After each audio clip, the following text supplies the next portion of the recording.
December, as you all know, is a festive month filled with lots of celebration, gift giving, and indulgence. Okay, so which can be expensive. The joy of the holidays often comes with a hefty price tag that easily reverberates into the new year, especially January, as you all know. So yes, just less. January is just less than some hours away and until the new year. And if you find yourself already worried about what will become of you in January, in times like this, so we want to give you some tips that you can lean on, so you are not alone. Here are some way forward with I think with a careful planning and proactive mindset, you can regain control of your finances and set the tone for a more sustainable January. Okay, so first you need to assess your financial situation.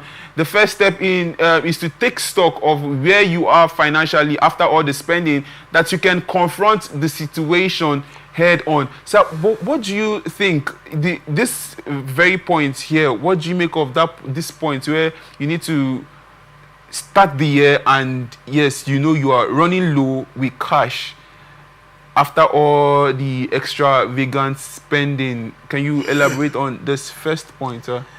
Okay, yes. The thing is this. Before we talk about the point, one of the questions we need to ask is, why are you running low on cash?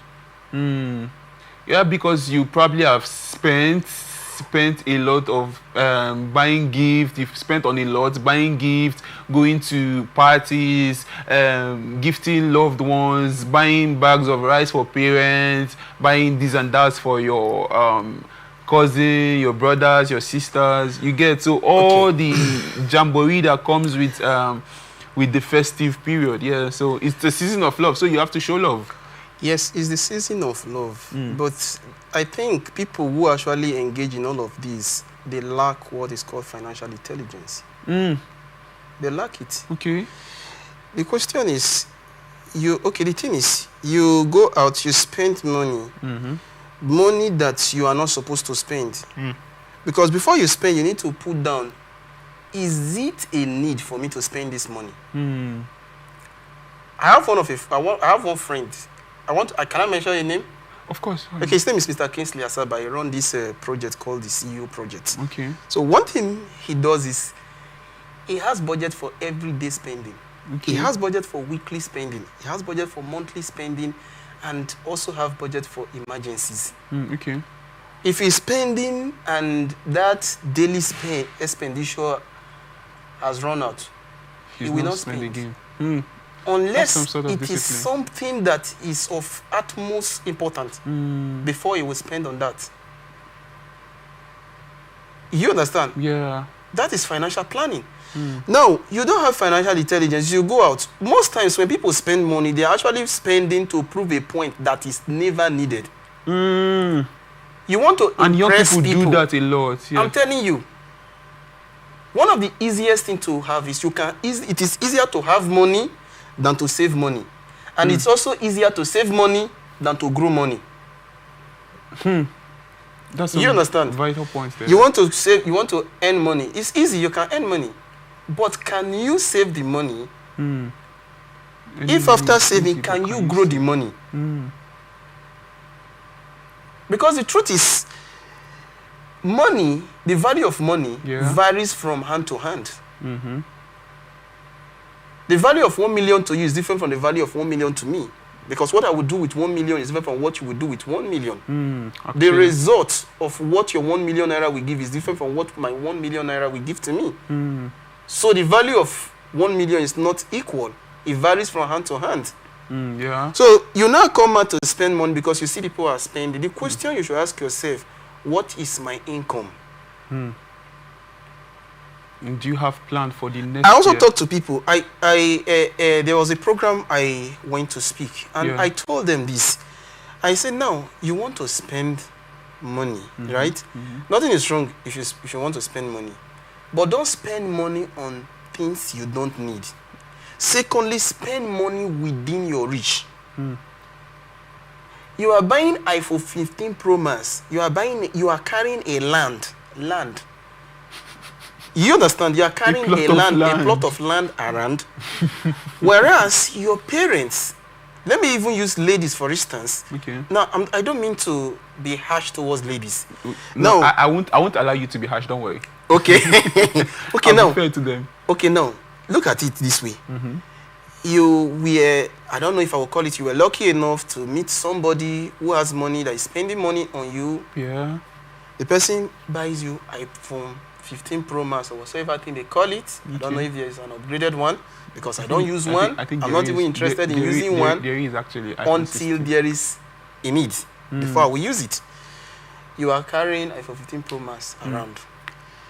You are looking for a business.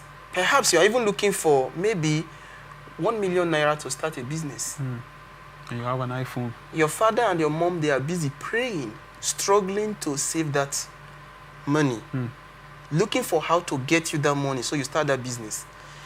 But you are carrying over 2 million naira, walking about with it.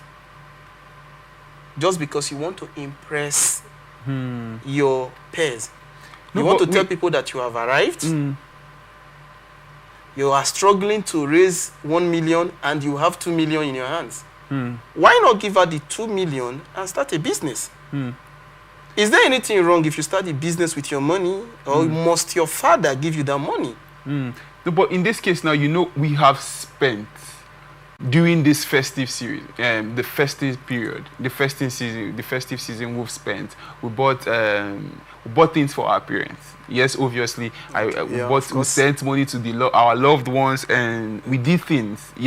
During the whole celebration, something. So this point here is basically telling us to what to do. Like right now, we're here in this is our reality. So we should know how to gather ourselves together and march forward. So on our second point, he said we should calculate the damages, identify how much you've overspent. That's on people that have overspent. He said identify how much you have overspent. So when you identify how much you've overspent, it's easy for you to now calculate and say, okay, I've overspent. Okay, I know this is my bad. Let's take, for instance, now in the aspect of the person that got an iPhone, for instance, now calculates that, okay, I've overspent. I don't buy iPhone where I'm not supposed to buy. So how do I move forward? So somebody that finds himself in such situation, what advice do you give moving forward? Okay, like your post here already made it very clear. Okay. Number one is, first of all, one of the best way to solve a problem is to discover the problem. And the person is here already, is in this situation already. So the first thing from your advice is clear. Discover the problem. Okay. How have you overspent this money? Now the reality on ground is the money you have cannot even take you across January or before your salary come in. The best thing, I think, one thing you need to do is to learn how to manage. You cut down your expense. If you are the type that there are certain things. See, if you look at the life of everyone at every level, you will discover that there are certain things you can cut off your expense that will not really affect you as a human being. True. So the first thing is to identify those things. Okay. You cut them off. Now you've known that, okay, I have spent this money and this is how I have overspent.